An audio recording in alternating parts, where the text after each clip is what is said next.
recognized to speak for the committee report. Thank you, Mr. Speaker. Mr. Speaker, that was a powerful story. And I have heard many stories like that in the lead up to this vote here today.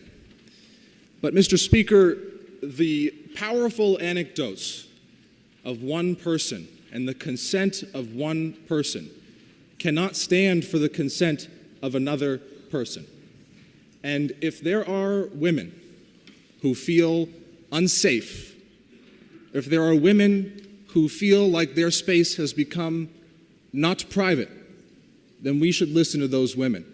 And just because a small segment of the population would like those policies to accommodate them over women doesn't mean that we here today can do that.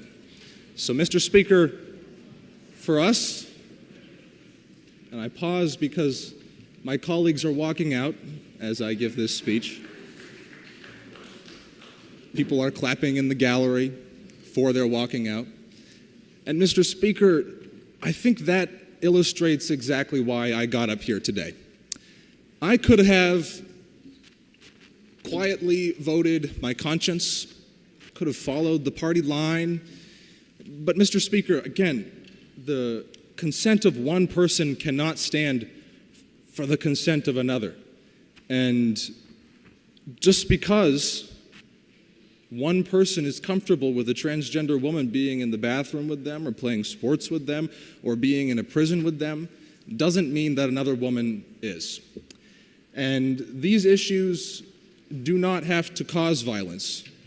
These conversations can be nuanced, and we can have conversations about treating each other with respect and humanity, and putting in place policies that say that women who were born women deserve a space to themselves, whether that be the bathroom or sports or the locker room or prisons, is not transphobic. And there are people in my town, there are people throughout the country who are liberal, left-leaning people who agree with what I just said here, but some of them won't vote with me here. Some of them, in fact, have left the party in my town. There was just a woman last week who left my party because she felt not only was she not being heard, but she felt like there was no way for her to even speak up about this position. And given how many people are still in their seats, I can understand why. The orthodoxy of the Democratic Party on this issue has left us to where we can't have nuanced discussions, and women are being silenced in this conversation. As much as people don't want to hear that, that is what is happening.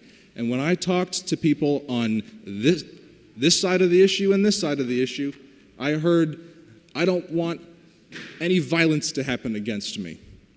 I don't want to be disrespected or unheard. I heard that from transgender individuals, and I heard that from women. So, Mr. Speaker, I think HB148, legislation which enables localities, municipalities, and businesses to put in place specific policies around definitions of sex, is not a right-wing, fascist, Nazi movement like I've been told that it is. I was called a Nazi for the prospect of giving this speech. I mean, I don't think that your position or side benefits from calling the other a Nazi when they are trying to ask genuine questions about women's spaces and the protection of women inside those spaces. So, Mr. Speaker, this is a controversial topic. I absolutely understand that, and I apologize that we had to clear out half the room for it.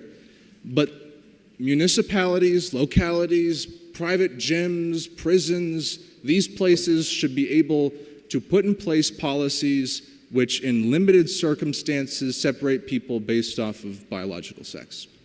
And I ask that the members on this side who have to feel the pressure of the orthodoxy on them would consider the alternative side and consider not calling them bigots or racists or homophobes or transphobes just because we certainly have questions about women's spaces and the protection of women within them. Thank you, Mr. Speaker. Does the member yield for a question? Always. And slow your roll, Representative. Before you inquire, it is a violation of House rules to come down that aisle while someone's at the well, so I don't want to see that again. I apologize. Thank you, Mr. Speaker, and thank you for taking my question. With white passing African Americans being free from discrimination during Jim Crow era laws, do you think that it is fair that we can compare this situation directly to the bathroom bans that African Americans were given and told that they were dangerous to white people? Thank you. Thank you for the question, Representative.